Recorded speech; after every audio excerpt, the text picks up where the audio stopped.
Salve, salve galera! Começando aí mais uma live, beleza? A gente vai pegar aqui W6, W6A. Vou só dar um tempinho, ver se a galera chega.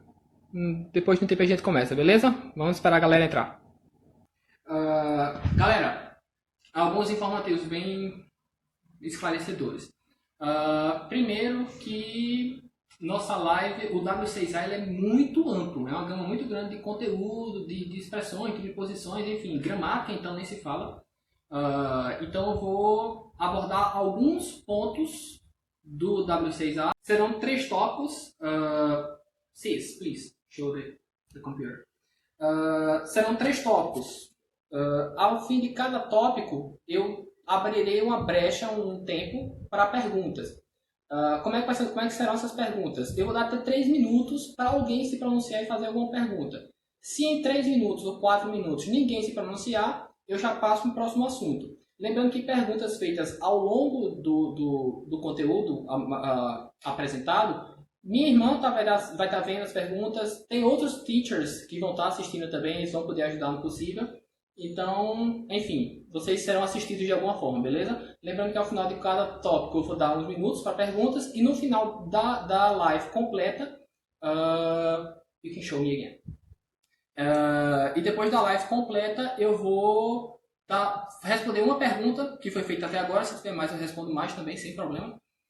Mas uma pergunta de Aline Diniz, eu não sei se ela já está online, mas enfim, Aline Diniz. Ela fez uma pergunta sobre o TH, o som do TH, beleza? Então a gente vai chegar lá. Lembrando que as instruções estão em português, mas a aula vai ser toda em inglês, beleza? Lembrando que W2 e W4 são níveis mais iniciais, a gente usa mais o português mesmo em sala de aula. W6 em diante, inglês, beleza? Eu sou uma pessoa que falo rápido, eu escutei a Aline falar isso também na live dela, eu falo um pouco rápido, então tipo, se eu tiver rápido demais, avisem, beleza? I will slow down, se isso acontecer. Se tiver alguma coisa, algo que eu falei que não entenderam, que cortou, pergunta, beleza? Eu explico numa boa também, sem problema nenhum. E é isso. Are you ready? Okay, so let's go. Please show the slide.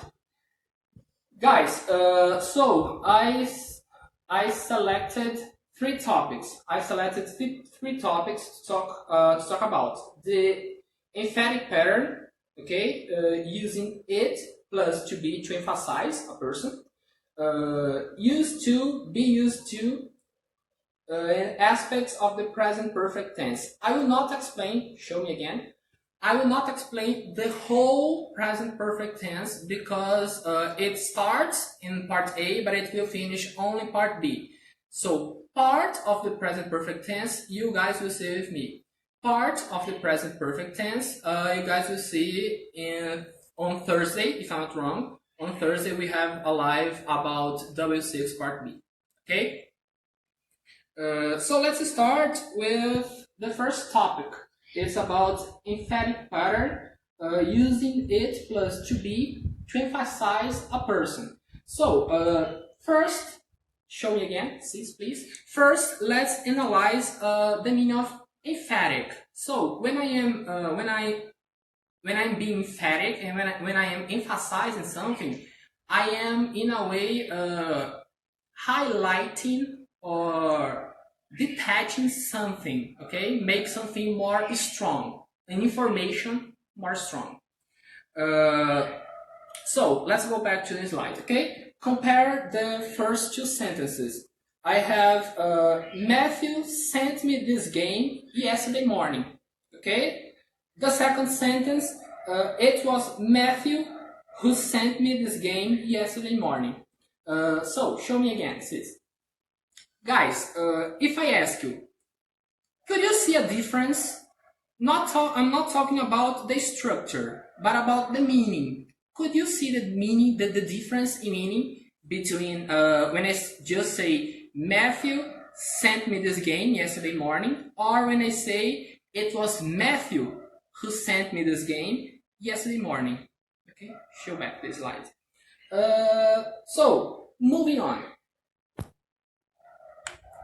The name of the person, Matthew, right after it was, emphasizes who was the person that had done something.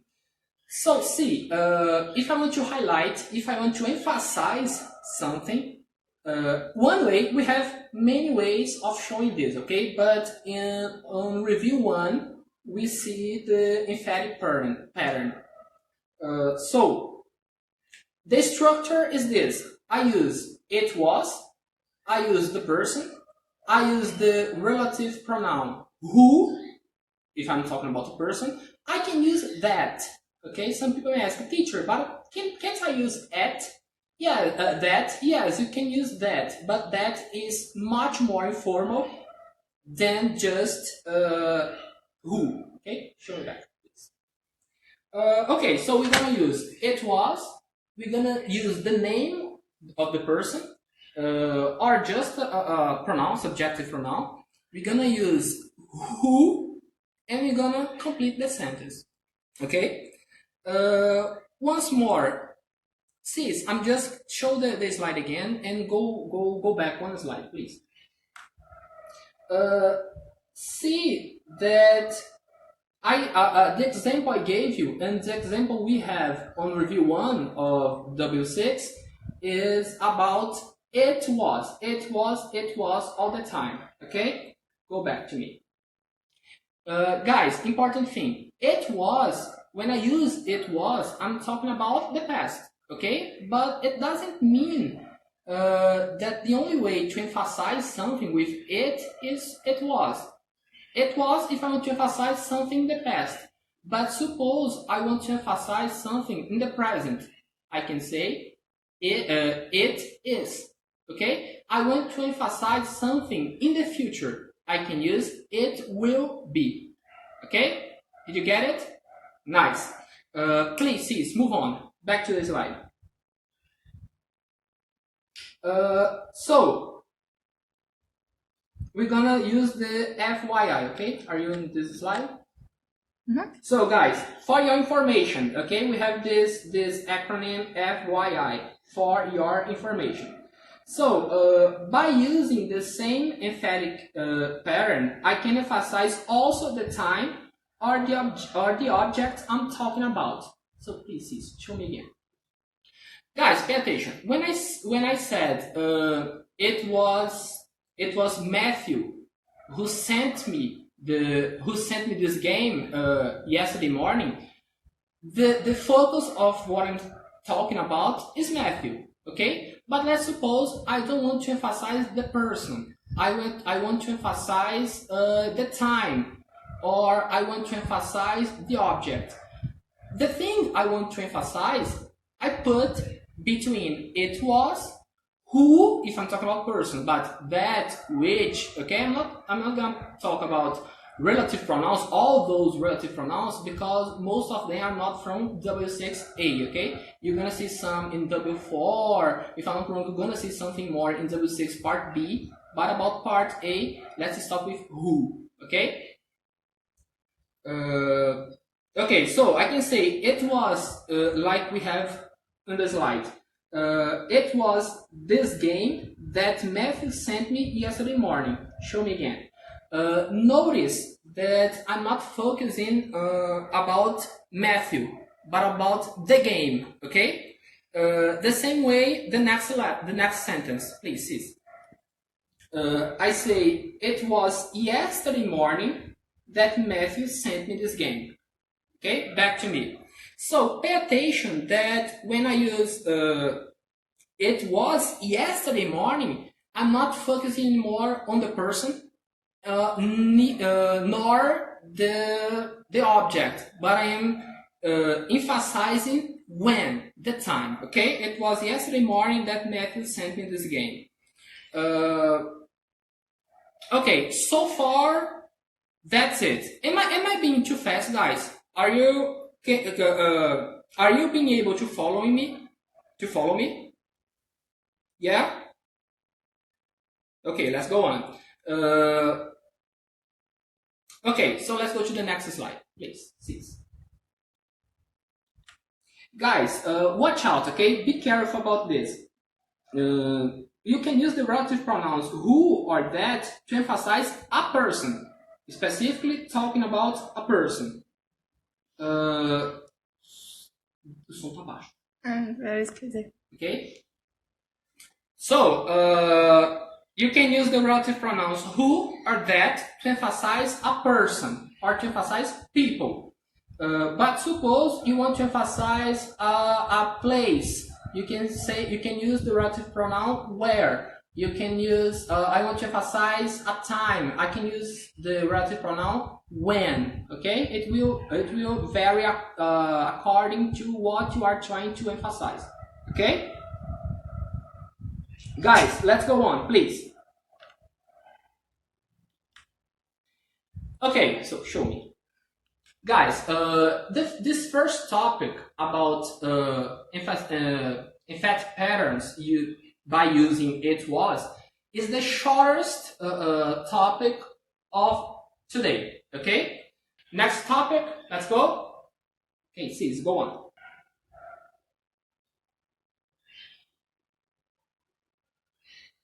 Okay, so now we're gonna talk about used to and be used to. Guys, pay attention to this topic, okay? Sis, back to me.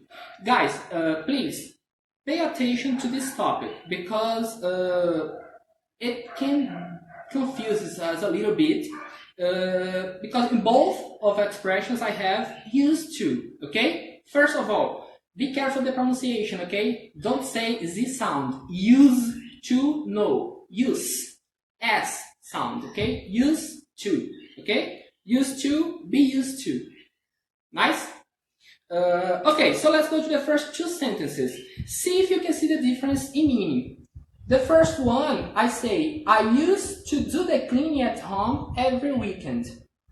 The second sentence, I say, I'm used to doing the cleaning at home every weekend.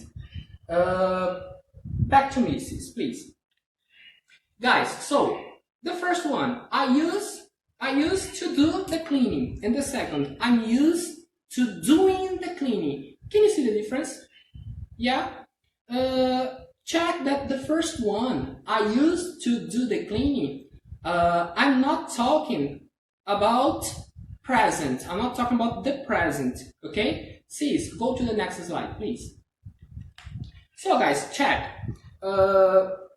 In the first sentence, used to is a verb. Okay? Not just a verb. Being more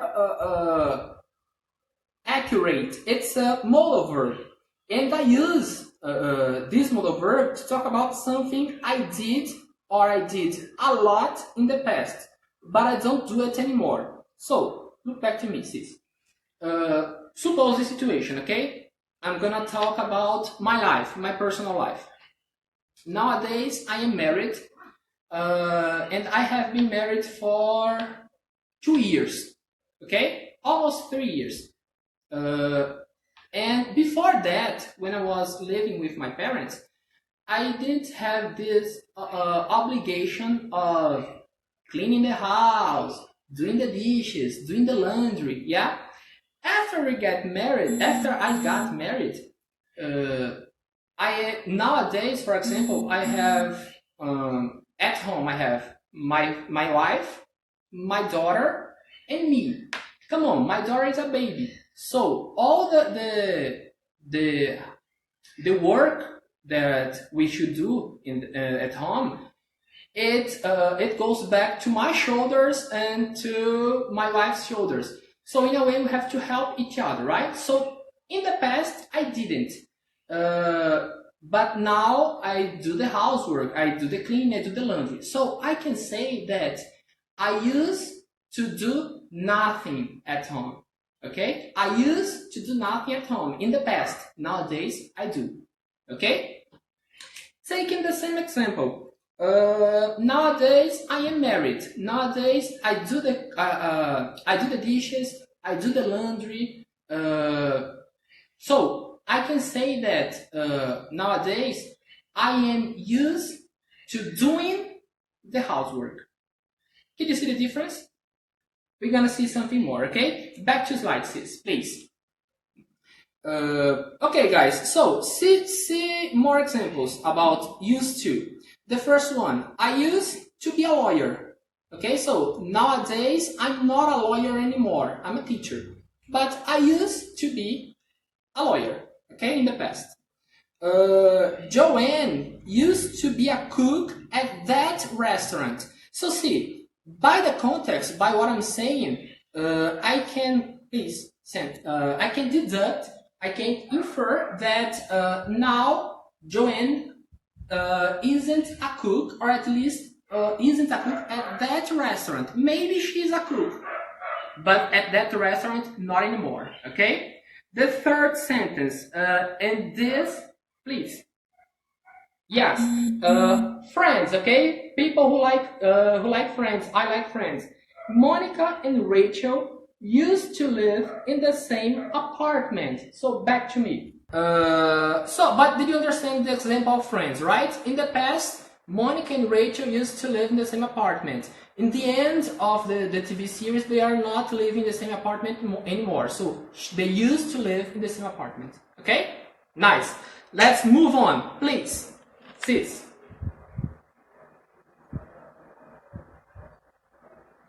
Guys, watch out, okay?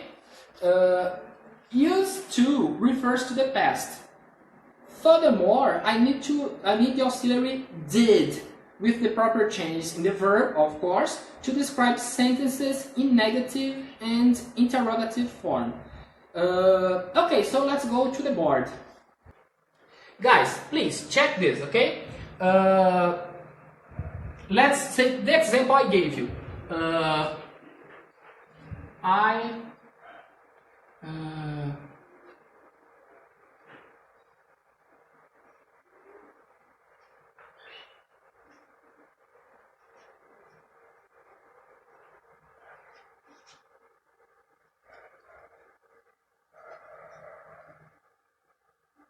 So guys, I used to do nothing at home.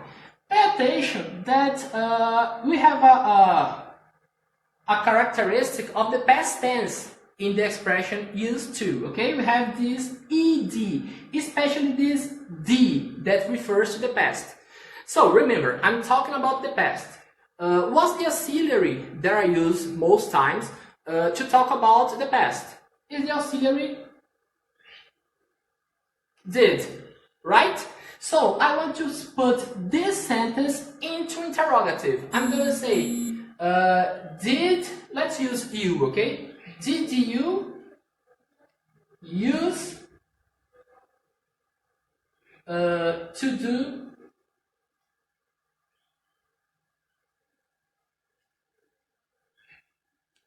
anything?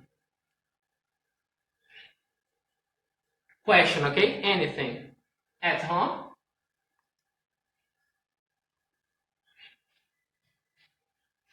Okay? But let's suppose I want to put this sentence in negative using didn't, because remember, when I say nothing, it's already a negative sentence, okay? But I want to say this sentence in negative using didn't. So I'm gonna say, I didn't use to do anything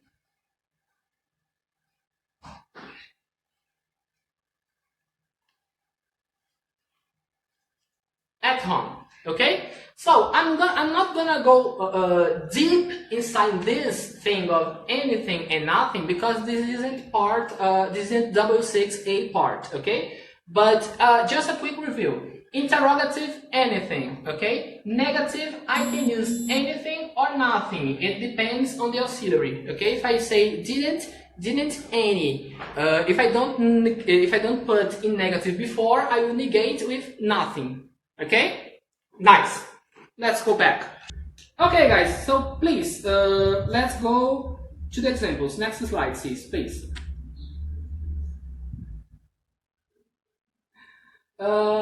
Sorry, back to me. Maureen, yes. Who doesn't have a board has to use paper, okay? Like Faustão says, quem sabe faz ao vivo, beleza? Let's go, let's improvisation. Okay, so guys, let's go back to slide. Okay, so check the previous examples that I gave in interactive and negative forms. So please check. Just one thing. Stop. Back to me. Jennifer used to be shy. Just this sentence, it's missing something. If you are talking in the interrogative form, it's missing something. Okay, you can say I used to be shy. I can say this, but subject. Okay, I used to be shy. Remember that in English sentences, I need, and subject, a subject. Okay. In Portuguese, we have what we call sujeito oculto. Yeah, for example, foi bom. Okay, in this case, I don't mention the subject, but it's Portuguese. Okay, English, I have to mention the subject. The only exception are imperative sentences. Imperative sentences like open the door, close the window, do the dishes. In this case, I don't mention the subject. But all the other sentences, I have to mention the subject. Okay, so you can say, I used to be shy. Okay, nice. Back to the slide. Okay, so the first sentence, I didn't used to be a lawyer. Did you used to be a lawyer? The second, Joanne didn't used to be a cook at that restaurant. Did Joanne used to be a cook at that restaurant? Monica and Rachel didn't used to live in the same apartment. Did Monica and Rachel used to live in the same apartment? Okay, back to me. Guys, about used to, just used to, that's it. Okay, I'm referring to the past, and I have, if I put negative and interrogative, I need the auxiliary did. Okay, that's it. Back to the slide, please. Okay, now we have check this sentence. Okay, this sentence here is the same sentence I used in the first slide of this topic. So guys, check the sentence. I'm used to doing the cleaning every weekend. Okay, I'm used to doing the cleaning every weekend. So, check. In the sentence above, my focus is in the present, okay? So, back to me. When I say, I'm used to doing the cleaning every weekend, it doesn't mean like yesterday, I didn't. But in a distant past, or in a relative distant past, okay? Months ago, something like this, okay? Back to the slide. So, in a more distant past, I didn't do the cleaning every weekend. In a recent past, I started doing it, and now I'm really comfortable doing it. Pay attention to, I'm really comfortable doing it, okay? Back to me. So guys, when I'm talking about be used to, I'm talking, although it seems close to used to, the meaning is completely different, okay? We are talking about opposite things. When I say used to, I'm talking about something in the past that I did and I don't do anymore, or something I didn't and now I do. But when I say I'm be used to, I'm talking about something that before I didn't do, okay? Then I started doing it, and nowadays I am used to doing it. I am comfortable doing it, okay? Let's go back to one example of my life, okay? I love to cook. I love to cook. This is a fact. I love to cook. But when I was single, I had no hurry when cooking because I only cooked if I wanted to. It was not like an obligation. Nowadays, I have to cook and I have to be quick because if I'm not fast enough, I won't have time to have lunch before going to work, okay? So I can say that nowadays I have cooked so much and so often that now I am used to cooking. It's comfortable for me to cook in a fast pace. I can do this really fast nowadays, okay? In the past I didn't, now I do. Now it's comfortable for me, okay? Did I make it clear? Yes? This slide is the correct? Yes. I'm used to doing? Yes. So let's move on. Okay, guys, watch out, okay? Pay attention. In the expression be used to is followed by an object that describes action. Just a correction, okay? Back to me. If the expression be used to is followed by a word, okay? So back to the slide. Not an object, but a word, okay? A word that describes action. We need to put it in the gerund form. So back to me. Guys, I'm talking about actions, okay? So doing, teaching, working, eating, okay? But if I mention something that involves just an adjective like cold, hot, frozen, freeze, in this case I don't put ing, okay? Just for actions or status, okay? Back to the slide, please. As I use the verb to be in affirmative sentences, the on verb to be works as an auxiliary for interrogative and negative sentences. Guys, so again, please, back to me. I'm not gonna go deep in this topic because, again, this is not W6, this is W2, okay? But remember, I have three big groups of verbs. I have verb to be, it's one group, verb to be. I have modal verbs, and I have all the other verbs, okay? Every time in a sentence, in an affirmative sentence, I have the verb to be, the verb to be becomes the auxiliary, okay? It gets this paper of the auxiliary of the sentence. So if I have a sentence in affirmative with the verb to be, if I have to put in negative, the verb to be goes together with not, okay? I am not, or you are not, you aren't, okay? But to be, not, okay? If I put in interrogative, the verb to be goes to the beginning of the sentence. Are you a teacher? Okay? The thing is, it's the same rule here. I have be used to. I have the verb to be. So if I want to put the sentence into negative, I have to put the verb to be with not. If I'm putting the sentence in the interrogative, I have to put the verb to be in the beginning of the sentence. So pay attention. Let's go to the next slide, please, sis. Guys, check the examples below. So I have, my father isn't used to playing tennis. Okay, my father isn't, verb to be plus not. My father isn't used to playing tennis. Okay, the next one, interrogative. Are they, verb to be in the beginning, are they used to working as a team? The next one, my cousin and I aren't used to cold places. Okay? And the next one, is John used to being the captain of the team? Okay, guys, back to me. Okay, guys, so far, do you have questions?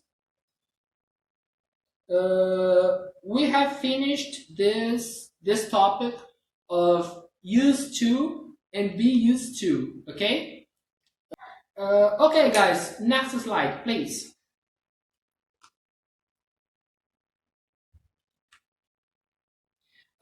Just back here. Mabel, I saw you now. Hi, Mabel. I miss you guys, really. I miss our classes.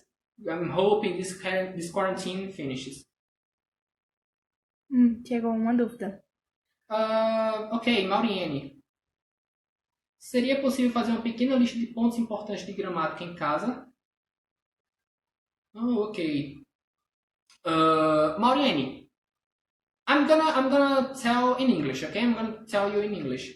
Of course, that those topics, those grammar structures we use daily, it's really important, okay? So the next topic is about the present perfect tense.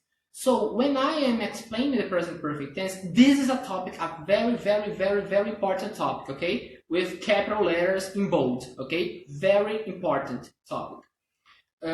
Because the present perfect tense, it's a grammar structure, a grammar tense, the verb tense that we have only in English. We don't have this in Portuguese.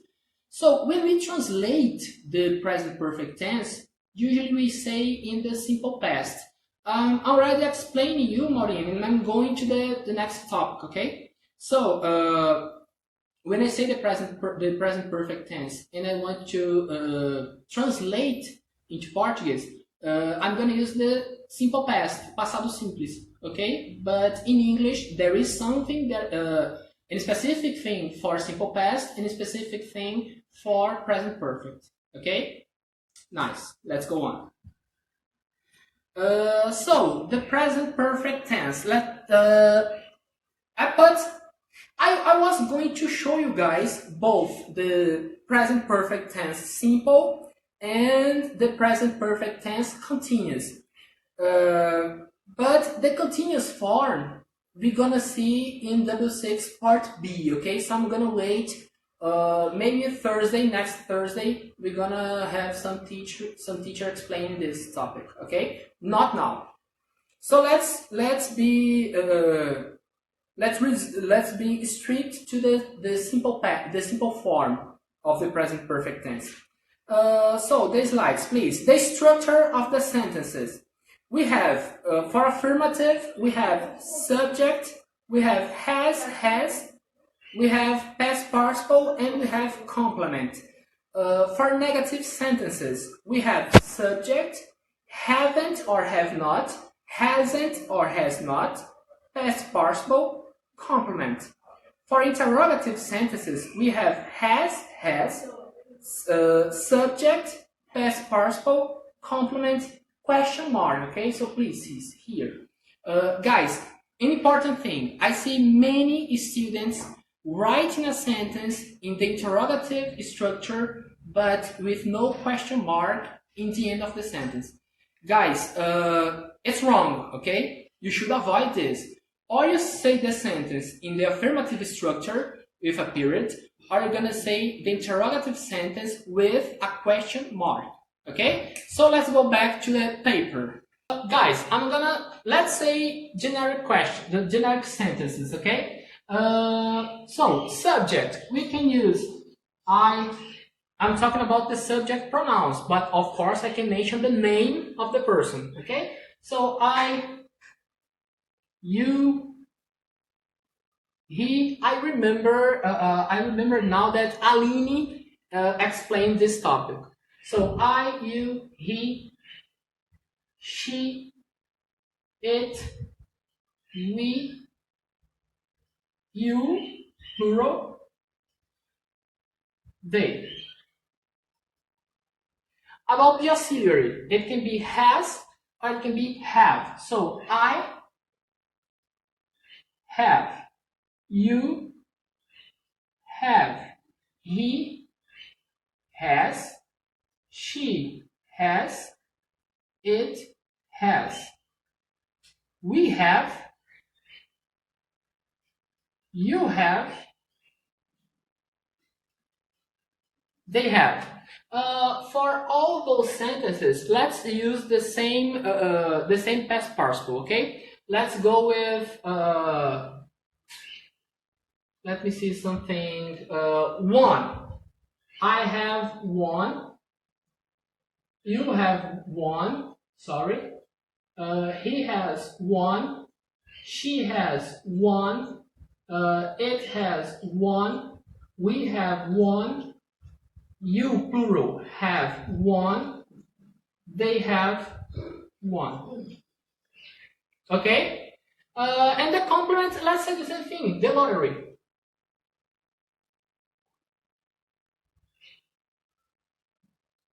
Okay, Mega Sena, right? So I have won the lottery, you have won the lottery, he has won the lottery, she has won the lottery, it has won the lottery, we have won the lottery, you guys, plural, have won the lottery, they have won the lottery. Okay? So let's go back to the slides, please. Of course, those sentences I mentioned, they are in affirmative form. But I have won. Negative, I haven't won. He has won. Negative, he hasn't won. Okay? Interrogative, have you won? Has she won? Have they won? Okay? Nice. So, let's move on to the next slide, please. Okay, when do we use the present perfect tense? Okay? For three things, basically. We used to talk about experiences we had up to now. Important, okay? Up to now. We use the present perfect tense to talk about recent completed events and past events with present results. Okay, Aline, you have a question. Please show me, sis. The meaning of the structure, for example, in this case, I can say that this situation, I'm talking about an experience that I had, okay, up to now. So I have won the lottery. Won, remember, is the past participle of the verb to be, okay? So we have win, won, simple past, won, past participle. And guys, really, talking about one verbs in general. In this case, guys, I really can't explain all the verbs in present, past, past participle. Okay, I can't. So I can just tell you guys to review on the book. Of course, we're gonna have more classes about W6A. And I can bring some verbs that is not so easy to memorize, okay, to get used to. But in this case, you have to practice, guys, because if I show you a list of the verbs in the present, in the negative and past participle, you guys won't memorize. So it's a matter of dealing with the verbs, okay? Let's go on. So the next slide. When talking about our experiences so far, it's common to use adverbs such as ever and pay attention with ever, okay? Ever I mentioned when I'm talking about an experience we had at any time of our life, okay? So, for example, have you ever been to Paris? Have you ever been to Paris? Back to me. Have you ever been to Paris? In this case, I mentioned like at least one time in your whole life up to now. Have you been? Have you ever been to France? Have you ever been to Paris? One time at least. Have you traveled to Paris? Okay? Back to the slide. And never for experiences we didn't suffer or pass through up to now. So guys, back to me. About never, okay? A tip, a hint I like to tell my students is that never, this N of never, is like not ever. I'm negating never, ever. And why I'm telling you guys this? Because, for example, if I say, I think you're going to see the next sentences. Yeah, I'm going to wait to explain this on the next slide, okay? But the thing is, never is a negative. Although the structure is affirmative, if I have never, I am negating, okay? When I say, for example, I have never traveled to Paris. I have never traveled to Paris. In my whole life, up to now, I haven't traveled. So I have never. None. At least once, no, okay? Any time, okay? I haven't gone any time. Okay, so let's move on to the next slide, please. Guys, check the sentences about this usage of the present perfect tense about the experiences I had or we had, okay? So, the first one, I have visited Rio de Janeiro twice in my childhood. They haven't tasted this new drink before. Has he ever watched Friends? She has never watched a sunset before. And pay attention to this last sentence, okay? She has never watched a sunset before. It means like, back to me. It means like, she, suppose, I don't know, Mary from the secretary, okay? Mary, if I am talking to my sister about you, and I say, okay, see Mary, she has never watched a sunset before. Like, in her entire life, she hadn't had the chance to watch the sunset at least one time. Okay? So, back to this slide. Guys, when we are talking about a recent completed event, it's common to use that verb just. Okay, so observe. My sister has just opened a new business in Campina. Have your siblings just left home to work abroad? So, sis, please. So guys, when I use just, it means like something that occurred just a moment ago. So, for example, I have just talked to my dad. So like, it wasn't a very distant past. I mean, I'm talking about like 2 minutes, 1 minute. Can be a matter of seconds, 10 seconds ago, 20 seconds ago. But just is like, it has finished, but has finished recently, really recently. Okay? Back to the slide, please. The next one, okay? So, in past events with present results, although the action happened in the past, the consequences of it are still active. So, observe the sentences below, guys, please. The first one, my friends haven't arrived yet. So, pay attention to the sentence, okay? Sis, look at me. So, pay attention to the sentence. Guys, when I say my friends haven't arrived yet, of course, I'm talking about an origin point and a destination point. Okay? My friends, they aren't anymore in the origin point. But they aren't in the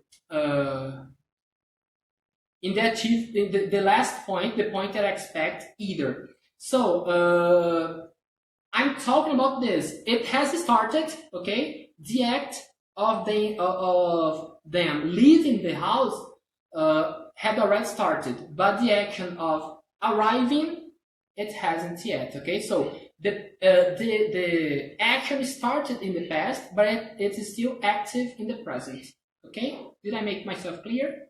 Yeah? The next one, please, sis. Why is he wearing such a light t-shirt in such a cold day? So pay attention to this sentence, okay? The action of wearing the t-shirt happened in the past, okay? The guy is already wearing a t-shirt. But pay attention that although the action of wearing started in the past, back to me, although the action of wearing the t-shirt started in the past, the consequence is still active. The guy is still using the same t-shirt, okay? That's why I mentioned, why is he wearing such a light t-shirt in such a cold day, okay? Go on. Next. Just correct myself, okay? Why is he wearing? No. Why has he wearing such a light t-shirt in such a cold day, okay? Just a mistake here. It's not he is, it not is, it has, okay? Why has he wearing, why has he wore, let me correct there. Let's go back to the paper, please. A correction, okay? It's an error. The sentence was, why is he wearing? Guys, this is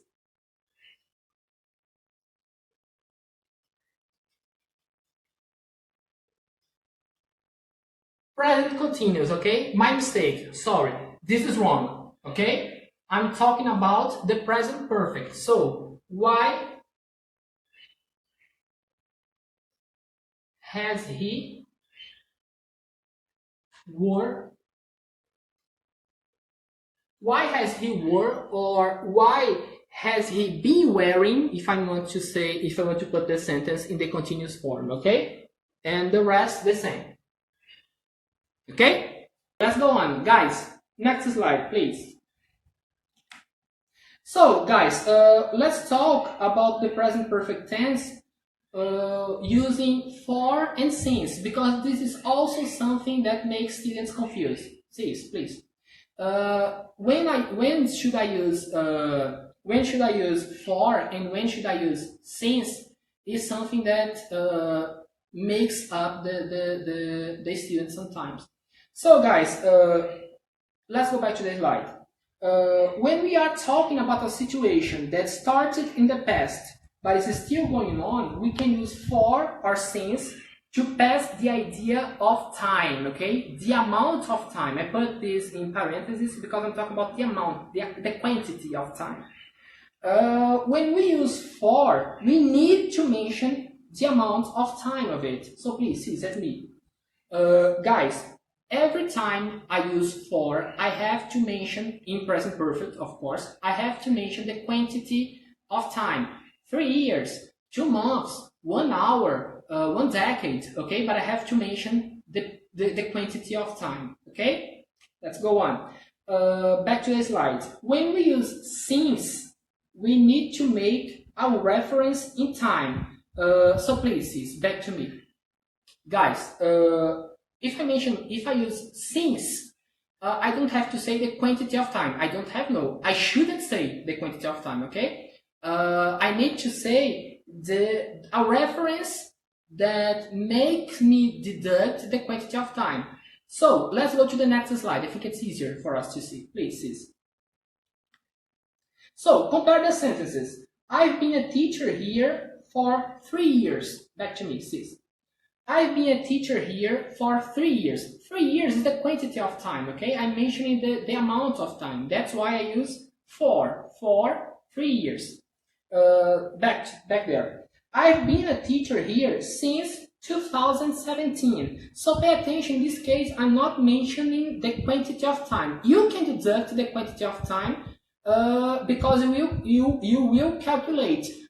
We are in 2012, I'm talking about 2017, so we have 3 years, okay? But the thing is, I'm not mentioning the quantity of time. I'm just mentioning a reference in time. And to finish, the last one, I've been a teacher here since I finished my graduation, okay? This is a reference in time again. The fact, the event was my graduation. After that, since that moment, I've been a teacher here, okay? Guys, we are almost over, okay? Back to me, sis.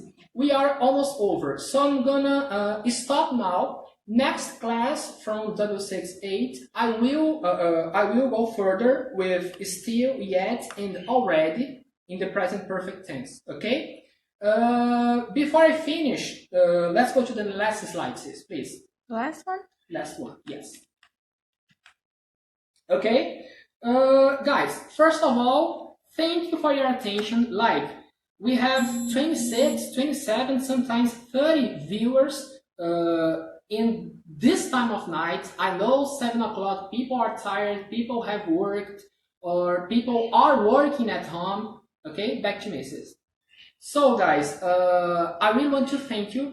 Aline Denise, you asked me about the TH sound, okay? Since the class is over, no, I'm gonna say in English, okay? So, talking about the TH, we have 2 sounds for TH, okay? We have the voice and the voiceless sound of TH.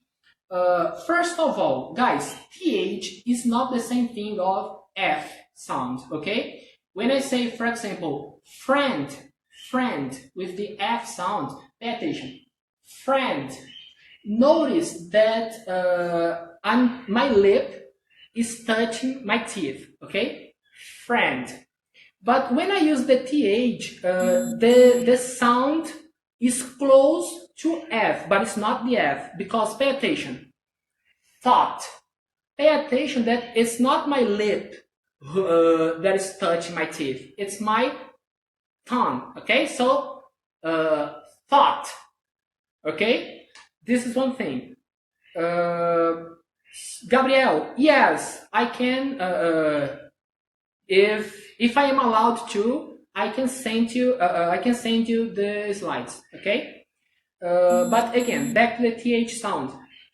The TH, my tongue touched my teeth. So, for example, think that, those, this, okay? My tongue is touching my teeth. And we have two sounds. We have the voice and voiceless. What is the difference, guys? Voice, you can notice your mouth shaking in a way, okay? Like that, okay?